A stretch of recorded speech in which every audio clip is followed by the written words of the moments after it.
Selamat pagi, salam sejahtera untuk kita semuanya.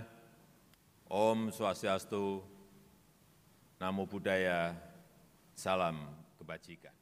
Yang saya hormati hadirin, saudara-saudara sebangsa dan setanah air. Semestinya seluruh kursi di ruangan sidang ini terisi penuh, tanpa ada satu kursi pun yang kosong. Semestinya sejak 2 minggu yang lalu, berbagai lomba dan kerumunan penuh kegembiraan, karnaval-karnaval, perayaan peringatan Hari Kemerdekaan diadakan, menyelimuti suasana bulan kemerdekaan ke-75 tahun Indonesia merdeka. Namun, semua yang sudah kita rencanakan tersebut harus berubah total. Semua ini tidak boleh mengurangi rasa syukur kita dalam memperingati 75 tahun Indonesia merdeka. Saudara-saudara sebangsa dan setanah air, sebanyak 215 negara tanpa terkecuali sedang menghadapi masa sulit di tengah pandemi COVID-19. Dalam catatan WHO, sampai dengan tanggal 13 Agustus kemarin, terdapat lebih dari 20,4 juta kasus di seluruh dunia, dengan jumlah kematian di dunia sebanyak 744.000 jiwa. Semua negara, negara miskin, negara berkembang, termasuk negara maju, semuanya sedang mengalami kemunduran karena terpapar COVID. Krisis perekonomian dunia juga terparah dalam sejarah. Di kuartal pertama 2020, pertumbuhan ekonomi negara kita masih plus 2,97%. Tapi di kuartal kedua kita telah berada di minus 5,32%. Ekonomi negara-negara maju bahkan minus belasan persen sampai minus 17-20%. Kemunduran banyak negara-negara besar ini bisa menjadi peluang dan momentum bagi kita untuk mengejar ketertinggalan.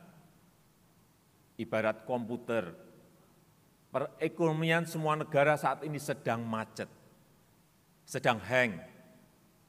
Semua negara harus menjalani proses mati komputer sesaat, harus melakukan restart, harus melakukan rebooting, dan semua negara mempunyai kesempatan men-setting ulang semua sistemnya. Saya menyambut hangat seruan moral penuh kearifan dari para ulama, para pemuka agama, dan tokoh-tokoh budaya agar menjadikan momentum musibah pandemi ini sebagai sebuah kebangkitan baru. Sekali lagi, kebangkitan baru untuk melakukan sebuah lompatan besar. Inilah saatnya kita membenahi diri secara fundamental, melakukan transformasi besar, menjalankan strategi besar di bidang ekonomi, hukum, pemerintahan, sosial, kebudayaan, termasuk kesehatan dan pendidikan. Saatnya kita bajak momentum krisis ini untuk melakukan lompatan-lompatan besar. Pada usia ke-75 tahun ini, kita telah menjadi negara upper middle income country. Dan 25 tahun lagi pada usia seabad Republik Indonesia, kita harus mencapai kemajuan yang besar, menjadikan Indonesia negara maju. Saudara-saudara sebangsa dan setanah air, kita harus melakukan reformasi fundamental dalam cara bekerja. Kesiapsiagaan dan kecepatan kita diuji. kita harus mengevakuasi warga negara Indonesia dari wilayah pandemi COVID di Tiongkok. Kita harus menyiapkan rumah sakit, rumah isolasi, obat-obatan, alat kesehatan, dan mendisiplinkan protokol kesehatan. Semuanya harus dilakukan secara cepat, dalam waktu yang sangat singkat. Ketika krisis kesehatan tersebut berdampak pada perekonomian nasional, kita juga harus cepat bergerak, memberikan bantuan sosial bagi masyarakat melalui bantuan sembako, bansos tunai, subsidi dan diskon tarif listrik, BLT desa, dan subsidi gaji, membantu UMKM untuk memperoleh restrukturisasi kredit, memperoleh banpres produktif berupa bantuan modal darurat, dan membantu pembelian produk-produk mereka. Membantu tenaga kerja yang menjadi korban PHK, antara lain melalui bantuan sosial dan program Kartu Prakerja. Sesuatu yang tidak mudah. Untuk itu semua, pemerintah cepat melakukan perubahan rumusan program, menyesuaikan program kerja dengan situasi terkini, melakukan realokasi anggaran dalam waktu singkat, menerbitkan Perpu nomor 1 tahun 2020 yang kemudian disetujui oleh DPR menjadi Undang-Undang nomor 2 tahun 2020. Terima kasih para anggota DPR atas kerja cepatnya. Mensinergikan BI, OJK, dan LPS dalam rangka juga untuk memulihkan perekonomian nasional. Krisis ini telah memaksa kita untuk menggeser channel cara kerja kita dari cara-cara normal menjadi cara-cara ekstra normal, dari cara-cara kerja biasa menjadi cara-cara kerja luar biasa, dari prosedur panjang dan berbelit menjadi smart shortcut, dari orientasi prosedur menjadi orientasi hasil. Pola pikir dan etos kerja kita juga harus berubah. Fleksibilitas, kecepatan, ketepatan sangat dibutuhkan. Efisiensi, kolaborasi, dan penggunaan teknologi harus diprioritaskan. Kedisiplinan nasional dan produktivitas nasional juga harus ditingkatkan. Jangan sia-siakan pelajaran yang diberikan oleh krisis. Jangan biarkan krisis membuahkan kemunduran. Justru momentum krisis ini harus kita bajak untuk melakukan lompatan kemajuan. Saudara-saudara sebangsa dan setanah air, perjuangan untuk menghambat penyebaran COVID-19, mengobati yang sakit, dan mencegah kematian sudah luar biasa kita lakukan. Atas nama rakyat, bangsa, dan negara, saya menyampaikan terima kasih dan penghargaan setinggi-tingginya kepada para dokter, perawat, serta seluruh petugas di rumah sakit, di laboratorium, di klinik-klinik kesehatan, dan di rumah isolasi. Kepada tokoh masyarakat, para relawan, awak media, aparat TNI dan Polri, para ASN di pusat dan di daerah. Dengan peristiwa pandemi ini, maka reformasi fundamental di sektor kesehatan juga harus kita percepat. Orientasi pada pencegahan penyakit dan pola hidup sehat harus diutamakan. Penguatan kapasitas SDM, pengembangan rumah sakit dan balai kesehatan, serta industri obat dan alat kesehatan harus diprioritaskan. Ketahanan dan kapasitas pelayanan kesehatan harus kita tingkatkan secara besar-besaran. Demikian pula halnya dengan ketahanan pangan, dengan menjamin kelancaran rantai pasokan makanan dari hulu produksi sampai hilir distribusi ke seluruh wilayah negeri.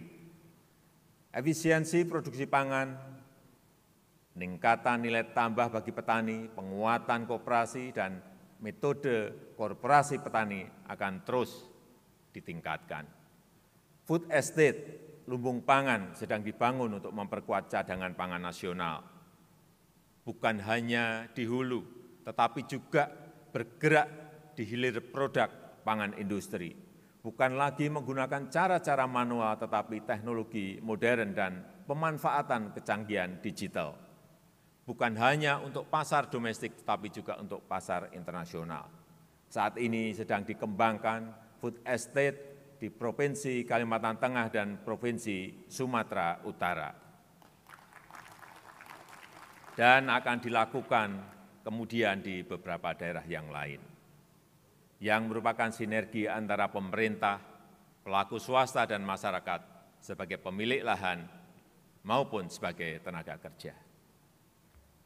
Saudara-saudara sebangsa dan setanah air, upaya besar juga telah dan sedang dilakukan dalam membangun kemandirian energi. Tahun 2019 kita sudah berhasil memproduksi dan menggunakan B20, dan tahun ini kita mulai dengan B30, sehingga kita mampu menekan nilai impor minyak kita di tahun 2019. Pertamina bekerjasama dengan para peneliti telah berhasil menciptakan katalis untuk pembuatan D100, yaitu bahan bakar diesel yang 100% dibuat dari minyak kelapa sawit yang sedang uji produksi di 2 kilang minyak kita. Ini akan menyerap minimal 1 juta ton sawit produksi petani untuk kapasitas produksi 20.000 barel per hari.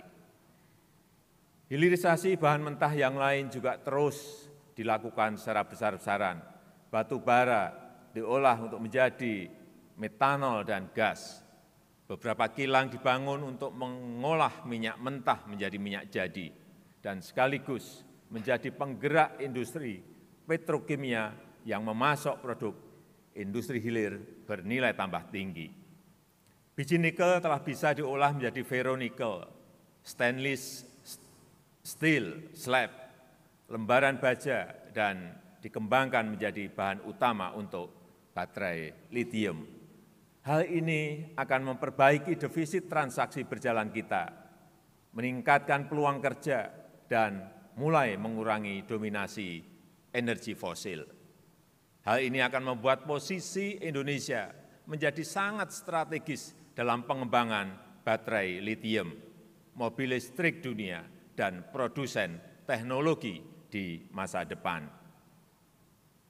Prinsip yang sama juga kita gunakan dalam membangun kawasan industri lainnya, termasuk pembangunan super koridor ekonomi pantai utara Jawa, kawasan industri Batang, serta Subang Majalengka sedang dikembangkan dalam waktu singkat, dirancang untuk mampu mengundang investasi berkualitas yang bersinergi dengan UMKM kita, yang memberikan nilai tambah signifikan untuk perekonomian nasional, serta menyerap tenaga kerja dalam jumlah besar.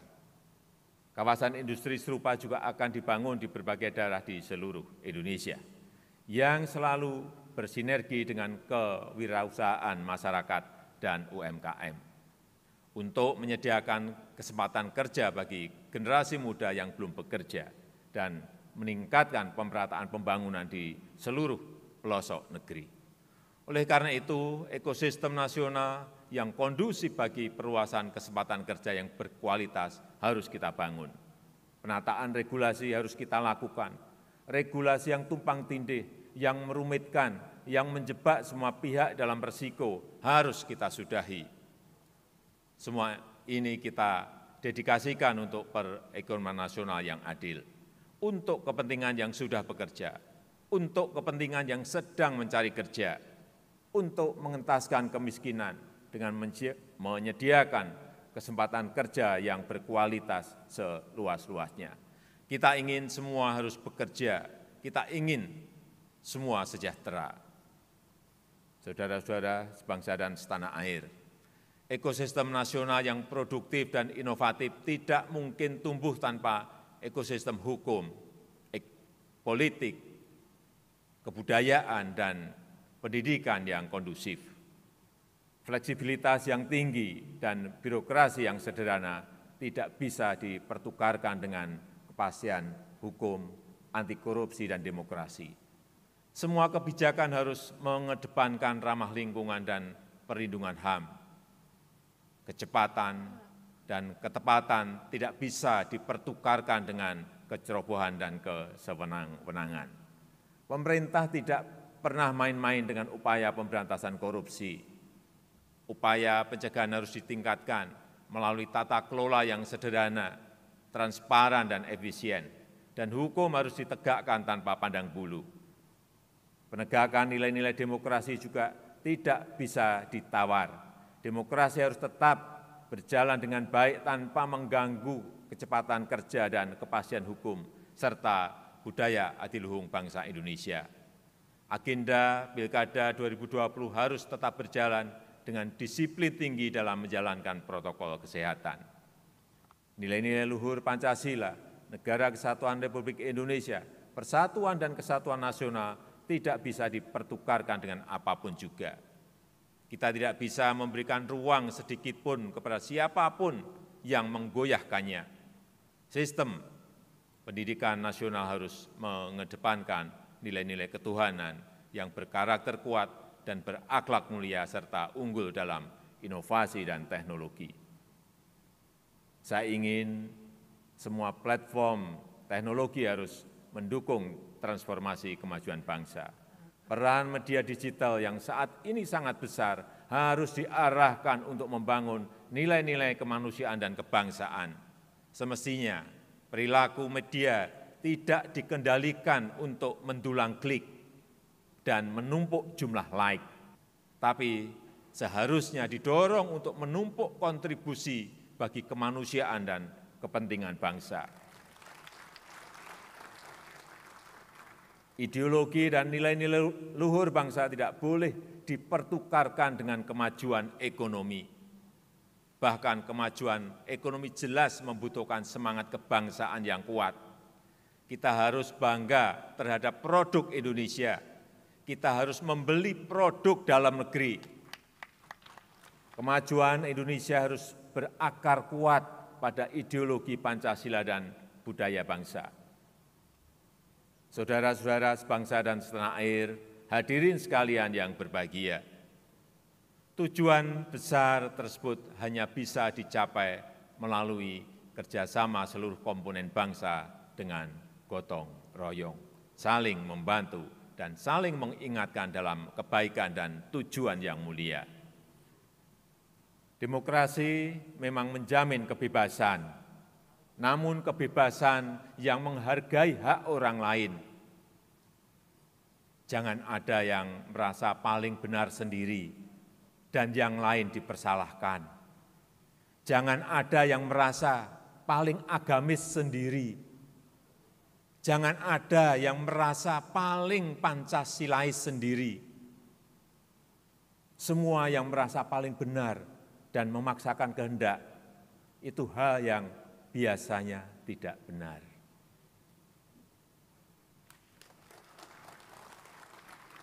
Kita beruntung bahwa mayoritas rakyat Indonesia dari Sabang sampai Merauke, dari Miangas sampai Pulau Rote, menjunjung tinggi kebersamaan dan persatuan, penuh toleransi dan saling peduli, sehingga masa-masa sulit sekarang ini bisa kita lalui dan kita tangani secara baik. Kita beruntung dan berterima kasih atas dukungan dan kerja cepat dari pimpinan dan anggota lembaga-lembaga negara yang melakukan langkah-langkah extraordinary dalam mendukung penanganan krisis dan membajak momentum krisis untuk menjalankan strategi-strategi besar bangsa. MPR dengan cepat membuat payung program baru MPR Peduli COVID-19, serta terus melakukan sosialisasi dan aktualisasi Pancasila serta pengkajian sistem ketatanegaraan dan konstitusi kita. Dengan sangat cepat, Sangat responsif, DPR langsung membahas dan kemudian menyetujui dan mengesahkan Perpu nomor 1 tahun 2020 menjadi undang-undang untuk memberikan payung hukum dalam mengatasi krisis kesehatan dan perekonomian. Perpu nomor 2 tahun 2020 menjadi undang-undang untuk melandasi penundaan pemungutan suara pemilihan kepala daerah. Agenda-agenda legislasi yang lain juga tetap berjalan efektif, antara lain pembahasan RUU Pertambangan Mineral dan Batu Bara, dan RUU Kebijakan Keuangan Negara dan Stabilitas Sistem Keuangan untuk penanganan pandemi COVID-19.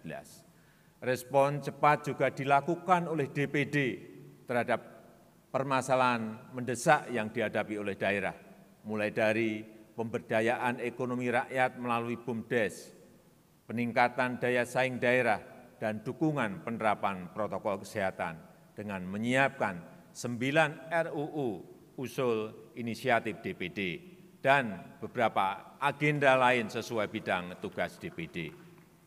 Saudara-saudara sebangsa dan setanah air, di tengah berbagai kesulitan teknis selama pandemi, BPK secara cepat dan cermat telah memeriksa dan menyampaikan 1.180 laporan hasil pemeriksaan 2019, memberikan 36.000 rekomendasi kepada pemerintah, dan memerintahkan penyetoran ke kas negara senilai 1,39 triliun rupiah. Tugas internal yang berat tersebut tidak mengganggu agenda BPK untuk melanjutkan perannya sebagai pemeriksa eksternal pada badan-badan internasional, serta keanggotaannya pada Independent Audit Advisory Committee di bawah PBB. Demikian pula halnya dengan Mahkamah Agung yang menjamin kecepatan pelayanan persidangan di era pandemi. Penyediaan layanan persidangan virtual dengan menggunakan aplikasi e-court dan e-litigasi telah mempercepat persidangan di luar persidangan terbuka dan tatap muka, guna terus memperluas akses bagi para pencari keadilan. MA terus menambah layanan pos bantuan hukum dan memodernisasi manajemen perkara melalui layanan pengadilan elektronik. Hal ini membuat MA berhasil memangkas tunggakan sisa perkara secara signifikan. Keberhasilan MA tersebut juga berkat dukungan dari Komisi Yudisial secara sesuai dengan kewenangannya. Pengusulan calon hakim agung, calon hakim ad hoc tipikor, dan calon hakim ad hoc hubungan industrial tetap berjalan lancar. Demikian pula halnya dengan pelaksanaan program peningkatan kapasitas hakim, pemantauan persidangan, investigasi dan advokasi hakim. Sepanjang tahun 2019 hingga Juni 2020, KY telah menangani 1.584 laporan masyarakat dan merekomendasikan 225 penjatuhan sanksi. Kecepatan dan kecermatan Mahkamah Konstitusi juga sangat patut kita apresiasi. MK juga terus memperbaiki tata kelola dan meningkatkan pemanfaatan layanan elektronik guna melayani masyarakat dalam mencari keadilan. MK telah berhasil mempercepat jangka waktu penyelesaian perkara pengujian undang-undang dari waktu penyelesaian 101 hari kerja per perkara di 2017 menjadi rata-rata 59 hari kerja per perkara. Sepanjang tahun 2019 hingga awal 2020, MK telah menyelesaikan 122 perkara pengujian undang-undang. Pada saat yang sama, perluasan kerja sama di dalam maupun di luar negeri pun terus ditingkatkan. MK aktif menginisiasi dan mengkoordinir berbagai kegiatan di tingkat regional maupun di tingkat global, agar sistem hukum kita dijadikan rujukan bagi negara-negara demokrasi di berbagai penjuru dunia. Saudara-saudara sebangsa dan setanah air, masih banyak langkah-langkah besar yang harus kita lakukan. Masih tersedia waktu 25 tahun lagi bagi kita untuk menyiapkan seabad Indonesia merdeka, untuk membangun Indonesia yang kita cita-citakan. Target kita saat ini bukan hanya lepas dari pandemi, bukan hanya keluar dari krisis. Langkah kita adalah melakukan lompatan besar, memanfaatkan momentum krisis yang saat ini sedang terjadi. Krisis memberikan momentum bagi kita untuk mengejar ketertinggalan, untuk melakukan lompatan transformasi besar dengan melaksanakan strategi besar. Mari kita pecahkan masalah fundamental yang kita hadapi. Kita lakukan lompatan besar untuk kemajuan yang signifikan. Kita harus bajak momentum krisis ini. Kita harus serentak dan serempak memanfaatkan momentum ini. Menjadikan Indonesia setara dengan negara-negara maju. Menjadikan Indonesia maju yang kita cita-citakan. Dirgahayu Republik Indonesia, Dirgahayu Negeri Pancasila, Merdeka! Terima kasih. Wassalamualaikum warahmatullahi wabarakatuh. Om Santi Santi Santi Om. Namo Buddhaya. Salam kebajikan.